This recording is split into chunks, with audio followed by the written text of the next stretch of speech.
मैं doctor Ashutosh, naturopath एवं neurotherapy consultant. आज मैं बताऊंगा कि ओसीडी, ऑब्सेशन कंपल्सिव डिसऑर्डर, जो आज के टाइम में सबसे ज्यादा बढ़ने वाली बीमारी है। ऑब्सेशन मीन्स होता है अनवांटेड या रिकरेंट इंट्रूसिव थॉट, जो हम नहीं चाहते, या कोई इमेज या कोई इम्पल्स यानी वेग जो हम नहीं चाहते, वैसा बार बार हमारे साथ ऐसा हो रहा है।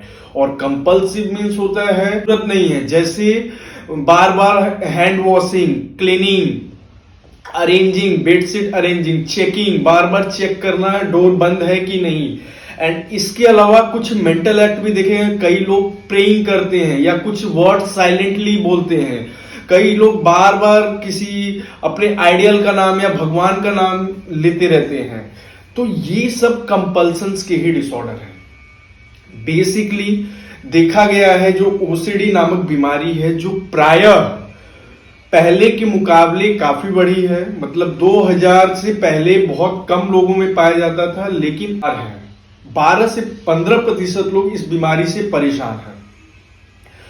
ओसीडी, ऑब्सेशन कंपल्सिव डिसऑर्डर, इसमें एक चीज पाया गया है कि ये लेट एडोलेसेंस टू एडल्टहुड, यानी हमारा जो 16 है, 16 साल की उम्र से 25 साल या 27 साल की उम्र में ये रोग आने की संभावनाएं बढ़ जाती है, या ये बीमारी आने की संभावनाएं बढ़ जाती है।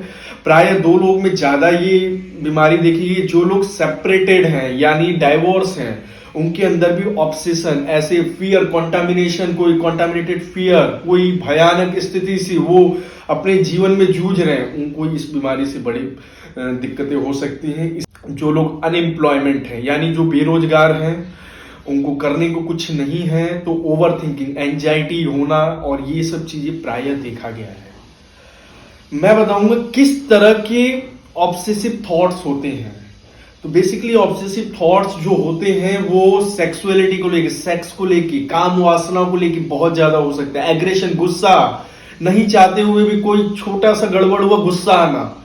इसके साथ कुछ लोग कंसर्न विथ रिलीजन और एग्रेशन, आक्रामकता में रिलीजन को, भगवान को बार बार जपना, बार बार प्रेइंग करना, ऐसा ऑब्सेशन होता है। और प्रायः देखा गया है इसके साथ लोग आजकल सबसे बड़ी जो प्रमुख कारण है ऑब्सेशन का, मोबाइल, सोशल मीडिया को बार बार चेक करना, चेकिंग यानी सोशल मीडिया को बार बार मैसेज चेक करना या कुछ नोटिफिकेशन आए क्या, ये भी ऑब्सेशन है।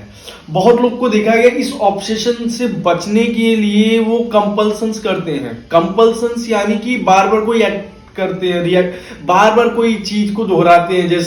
जैसे ही हमारे अनुकूल कोई चीज नहीं होती, निगेटिव होता है, हमें फिर उसी सिचुएशन में आ जाते हैं, फिर अब ऑब्सेशंस आते हैं, फिर हम उस कंपल्सन्स को बार बार करते हैं। ये एक मानसिक विकार है।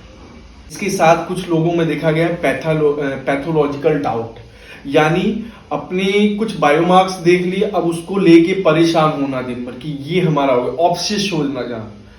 तो ये भी, इससे भी बचना चाहिए। अब बात हम करते हैं कि आज के उसमें ब्रेन की क्या फंक्शनिंग है, ब्रेन का कौन सा हिस्सा होता है, ब्रेन का कौन सा हिस्सा होता है जिसमें गड़बड़ियां आती। तो प्रायः देखा गया है कि जो हमारा ऑर्बिटल फ्रंटल कॉर्टेक्स है, उसमें ओवर एक्टिवेटेड होने के कारण, ओवर एक्टिवेटेड होता है, प्रॉपर फंक्शनिंग नहीं करता है, अर्ज प्रिमिटिव आते हैं। जैसे हमारा जो ऑर्बिटल फ्रंटल कॉर्टेक्स है वो क्या क्या चीज देखता है, सेक्स को देखता है, हमारे एग्रेशन को देखता है, हाइजीन, डेंजर, टेरिबल, अनचाहा डेंजर। बहुत लोग को देखा गया है कि अपने ऑब्सेशन थॉट को सप्रेस करने की कोशिश किए हैं। तो उसमें क्या होता है, प्रायः ये होता है कि जब हम थॉट को सप्रेस करते हैं कुछ देर के लिए तो वो थॉट शांत हो जाता है, लेकिन अचानक से फिर हम नेगेटिव सिचुएशन में आते हैं, या कोई हमारे साथ ऐसी चीजें होती जो हमारे अनुकूल ना हो, फिर हम ऑब्सेशन में आते हैं। तो फिर हम कंपल्सन, क्लीनिंग, बार बार वॉशिंग करना, चेक करना, बार बार कि कहीं ऐसा तो नहीं, चेक करना, कि अपने आप को रिलैक्स करते हैं। बट ये विकार है। इस विकार से बचने के लिए जो ट्रीटमेंट है, बायोलॉजिकल कॉज जो है, हमने देखा है बायोलॉजिकल कॉज जो है वो है सेरोटोनिन न्यूरोट्रांसमीटर की डेफिशिएंसी होना, रात की नींद में भयानक सपने आना, बॉडी रिलैक्स नहीं होना, सेरोटोनर्जिक फंक्शन होता है बॉडी में, वो प्रॉपर काम नहीं करना।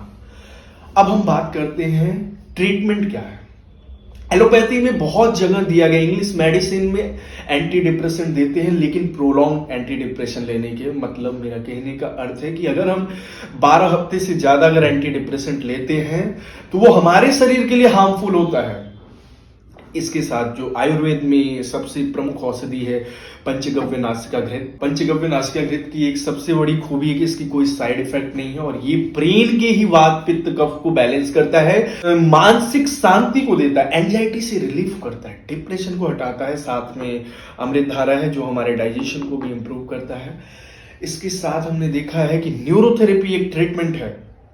न्यूरोथेरेपी ट्रीटमेंट में शरीर के ही उस अंग को, ब्रेन के उस हिस्सा को एक्टिवेट कर दिया जाता है जिसके द्वारा ही हमारे ब्रेन के अंदर प्रॉपर सेरोटोनिन बने। शरीर में उस अंग को एक्टिवेट कर दिया जाता है जहां पे प्रॉपर सेरोटोनिन, जैसे कि हमारा इंटेस्टाइन होता है बॉडी में, उसमें एंट्रिक न्यूरॉन्स पाए जाते हैं, तो कुछ मात्रा में वहां पे भी न्यूरोट्रांसमीटर पाए जाते हैं। ब्रेन दूसरा, बॉडी का दूसरा जो दिमाग है उसको कहता है हमारी आंतें होती हैं, हमारा इंटेस्टाइन होता है, तो वहां पे जो एंट्रिक न्यूरॉन्स पाए जाते हैं उसको एक्टिवेट कर दिया जाता है जिससे बॉडी में ही पर्याप्त मात्रा में सेरोटोनिन बने। तो न्यूरोथेरेपी एक सबसे कारगर पद्धति है क्योंकि यहां पे कोई मेडिसिन नहीं दी जाती है और इसका कोई साइड इफेक्ट नहीं है क्योंकि इंटरनली बॉडी हील करता है। प्राणिक हीलिंग या मेडिटेशन बोलते हैं प्राणिक हीलिंग में कि जो हमारे नेगेटिव थॉट्स है, इंट्रूसिव थॉट्स है, जो अच्छे विचार नहीं उसको रिमूव किया जाता है थ्रू अ चक्रा हीलिंग, और पॉजिटिव वाइब्स को प्राण ऊर्जा के द्वारा आपको शक्ति दी जाती है। ये बहुत इफेक्टिव है। इसके साथ हमारा दिनचर्या भी अच्छा होना चाहिए, साथ में व्यवहार में हमेशा कुशलता होना चाहिए, अच्छे सलाहकार से मिलने की जरूरत होती है, अच्छा बिहेवियर को हमें चेंज करना होता है, अपने आप को चेंज करना, किसी लाइबिलिटीज को पकड़ लेना। अगर हम खाली हैं, जैसे हमने बात किया अनएम्प्लॉयमेंट है, तो अगर हमारे पास कोई लाइबिलिटीज नहीं है, अगर हमारे पास कोई लाइबिलिटीज आ जाए, कार्य आ जाए, तो ऐसे विचारों से हम डाइवर्ट होते हैं और हम अपने विचारों पे संयम बनाते हैं और हमारे अंदर शांति आती है। Thank you so much.